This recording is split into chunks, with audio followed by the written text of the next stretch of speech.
Hey, ich bin's wieder, Chris, und willkommen zur ersten Folge unserer Serie Road to Affiliate. Und ja, wenn wir mit Affiliate Marketing in Deutschland Geld verdienen wollen, dann ist es so wie mit den meisten Geschäftsmodellen, dass wir eben ein Gewerbe anmelden müssen. Ja, das ist aber halb so wild. Geht ganz einfach, das will ich euch mal zeigen, wie das jetzt geht. Ja, zunächst mal müsst ihr euch natürlich für eine Unternehmensform entscheiden. Ich kann euch auf jeden Fall das Einzelunternehmen empfehlen, gerade wenn es euer allererstes Unternehmen ist. Das habe ich bei meinem ersten Unternehmen auch gewählt, das Einzelunternehmen, weil ich denke mal, die meisten von euch werden am Anfang auch keine Mitarbeiter haben und somit ist da das Einzelunternehmen, finde ich persönlich, am besten auch für Affiliate Marketing geeignet und somit habt ihr da auch die wenigsten Kopfschmerzen damit. Ja, wie bin ich vorgegangen? Wie habe ich mein Gewerbe angemeldet? Es ist ganz easy im Prinzip wirklich. Es ist überhaupt nicht so schlimm, wie man sich es vielleicht vorstellt. Und zwar bin ich einfach auf die Website meiner Stadt gegangen.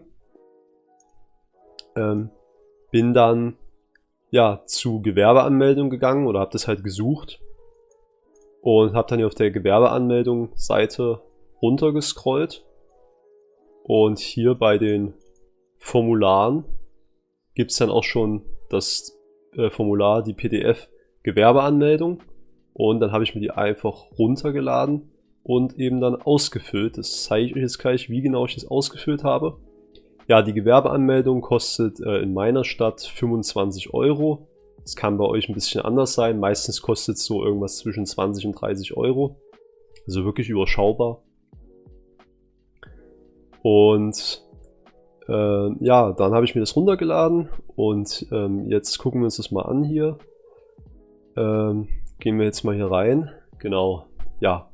Wir sehen jetzt hier meine Gewerbeanmeldung 1:1, so wie ich sie ausgefüllt habe. Ich habe nur ein paar private Daten jetzt gerade mal kurz hier ausgetauscht. Genau so wie ich sie hier gemacht habe, so ist sie bei mir auch durchgegangen. Also so wurde es bei mir auch genehmigt eben. Und so ist es ja, sowas für mich optimal für mein erstes Einzelunternehmen und für eben Affiliate Marketing, so wie ich das jetzt hier ausgefüllt habe.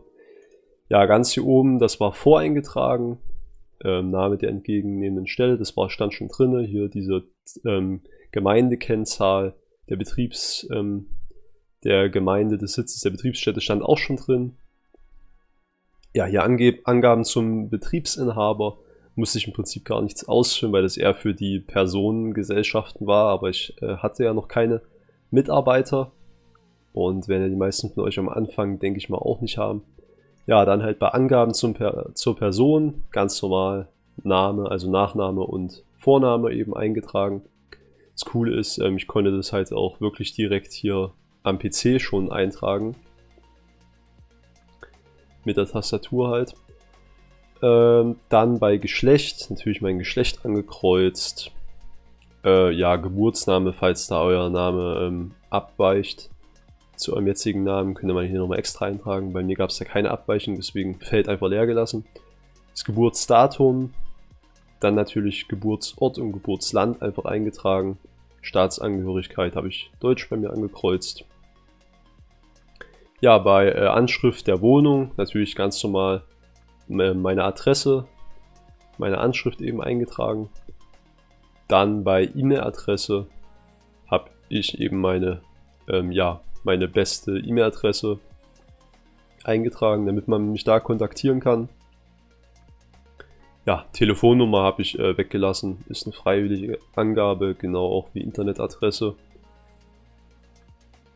Ja, dann hier liegt eine Beteiligung der öffentlichen Hand vor.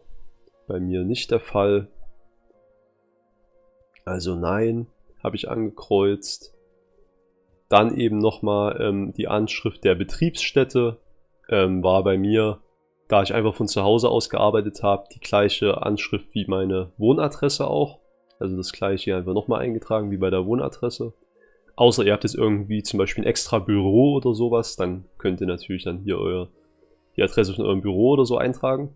Ansonsten, wenn ihr auch von zu Hause aus arbeitet, dann einfach nochmal eure Wohnadresse. Ja, und das war's schon mit Seite 1. Also mehr habe ich hier gar nicht eingetragen und musste ich auch gar nicht eintragen. Ja, es ergibt natürlich trotzdem Sinn, wenn ihr euch jeden Punkt einmal genau durchliest, weil bei euch Speziell kann natürlich die ein oder andere Sache abweichen, aber im Groben und Ganzen sollte das auch ganz gut für euch passen, gerade wenn ihr auch ein Einzelunternehmen habt, auch Affiliate Marketing macht und auch von zu Hause aus arbeitet. Ja, dann ist hier ein ganz wichtiger Punkt, auf der Seite 2 von 2, auf der letzten Seite schon, ist hier der Punkt 18, die angemeldete Tätigkeit. Und hier habe ich halt eingetragen, Handel mit digitalen Gütern. Ihr könnt auch Online-Marketing eintragen, geht auch ganz gut. Und das habe ich einfach eingetragen. Da geht es halt einfach darum, dass ihr es noch ein bisschen allgemein haltet. Weil bei so Sachen wie, wenn ihr hier eintragt Online-Marketing oder hier, wie ich es gemacht habe, Handel mit digitalen Gütern, da habt ihr noch ein bisschen Luft, da habt ihr noch ein bisschen Spielraum, dass ihr dann jederzeit im Internet auch noch mit anderen Sachen euer Geld verdienen könnt und das dann über dieses Gewerbe hier laufen lassen könnt. Damit ihr jetzt nicht, zum Beispiel angenommen, ich hätte Affiliate Marketing eingetragen, aber würde dann später auch mal meine eigenen Produkte verkaufen und dann sozusagen nicht nur Affiliate Marketing machen, dann müsste ich dann eventuell noch ein Gewerbe, noch ein Unternehmen anmelden. Und somit kann ich diese schön bequem alles eben über ein Unternehmen laufen lassen, weil eben Handel mit digitalen Gütern ja so gut wie alles, was ich im Internet und online eben an Geld verdiene, darunter zählt. Und deswegen kann ich euch das zum Beispiel empfehlen oder eben auch Online-Marketing, wie gesagt. Ja, dann hier auch ein ganz wichtiger Punkt. Wird die Tätigkeit vorerst im Nebenerwerb betrieben? War bei mir nein, weil ich es sofort ja, als Hauptgewerbe, als Haupttätigkeit gemacht habe, Vollzeit quasi. Bei euch aber kann es natürlich durchaus Sinn ergeben, vor allem natürlich, wenn ihr euch am Anfang ja noch nicht so sicher seid, ob das so gut klappt, wenn ihr noch euren sicheren, euren festen, ja, normalen Job habt, euren normalen Hauptjob noch habt und ihr wollt nicht gleich all in gehen, sondern ihr wollt erstmal gucken, wie das läuft. Und wenn ihr eben auch mit Affiliate Marketing jetzt zum Beispiel noch nicht so viel Geld verdient, dann ist es natürlich durchaus gut und durchaus sinnvoll, wenn ihr zum Beispiel hier erstmal ein Nebengewerbe anmeldet, also wenn ihr das erstmal als Nebenerwerb betreibt, dann könnt ihr das nämlich neben eurem normalen Hauptjob eben hier laufen lassen. Müsst es dann natürlich einfach eurem Arbeitgeber halt natürlich mitteilen, dass ihr das hier macht. Und dann könnt ihr das euch erstmal entspannt nebenbei aufbauen. Und sobald es dann richtig gut läuft und ihr das Ganze dann komplett als Hauptgewerbe machen wollt, könnt ihr das dann jederzeit immer noch ja, dann umstellen auf einen Haupterwerb, auf ein Hauptgewerbe. Ja, dann hier haben wir noch das Datum des Beginns der angemeldeten Tätigkeit, also wann euer Gewerbe dann offiziell starten soll, war bei mir in dem Fall ein paar Tage später. Genau, weil ich eben hier dieses Datum sehr cool fand, der 2.2.2022, so lässt sich von vorne wie von hinten gleich lesen. Und ihr seht hier unten, dass ich das hier ausgeführt habe am 20.01.2020, also war circa 2 Wochen später dann, hat dann mein Gewerbe eben offiziell begonnen. Ja, dann haben wir noch den Art des angemeldeten Betriebes, da habe ich bei mir Sonstiges eingetragen, weil es natürlich ein Online-Unternehmen ist. Ich überlege gerade, Handel hätte eventuell auch gepasst, weil es ist ja im Prinzip Online-Handel, Handel mit digitalen Gütern. Aber Sonstiges hat in dem Fall gepasst, also es ist direkt durchgegangen, es gab keine Probleme, wurde alles so genehmigt hier, wie ich das ausgeführt hatte. Ja, dann die Zahl der bei Geschäftsaufnahme tätigen Personen ohne den Inhaber, also ohne euch. Auch wieder nur relevant, wenn ihr Mitarbeiter habt. Hatte ich nicht, werden die meisten von euch am Anfang, denke ich mal, auch nicht haben. Deswegen habe ich hier keine angekreuzt, weil ich eben der Einzige war und bin in meinem Unternehmen. Ja, dann die Anmeldung wird erstattet für eine Hauptniederlassung. Weiß bei meinem Unternehmen nur einen Standort eben gibt. In dem Fall bei mir zu Hause. Und ich denke mal, wird bei den meisten von euch auch so sein. Genau.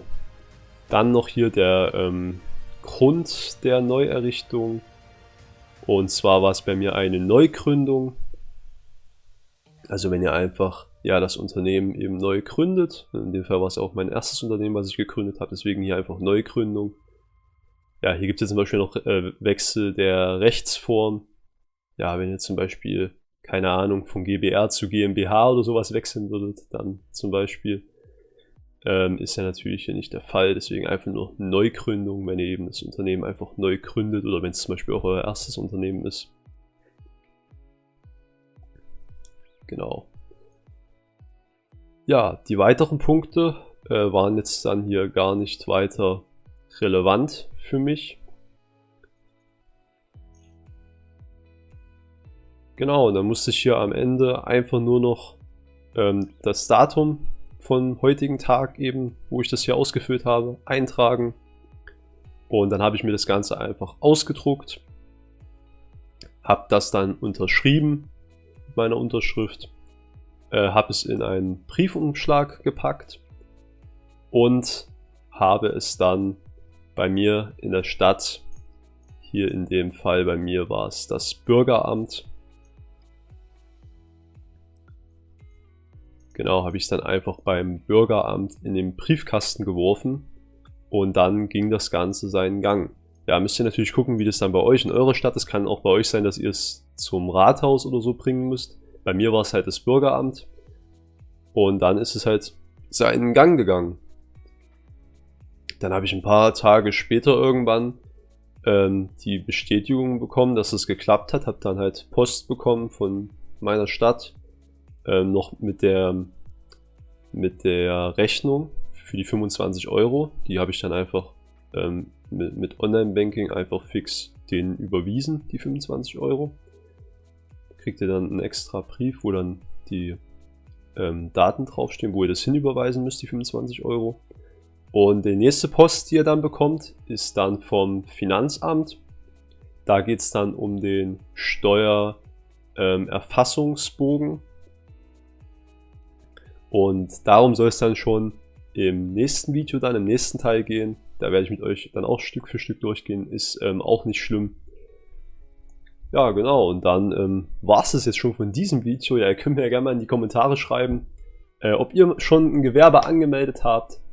Ja, was habt ihr da noch so für Tipps? Wie habt ihr das so bei euch gemacht? Ansonsten, ja, wenn ihr noch irgendwelche Fragen dazu habt, gerne auch raus damit. Können wir uns da noch ein bisschen helfen und austauschen. Das ist, denke ich, eine ganz gute Sache.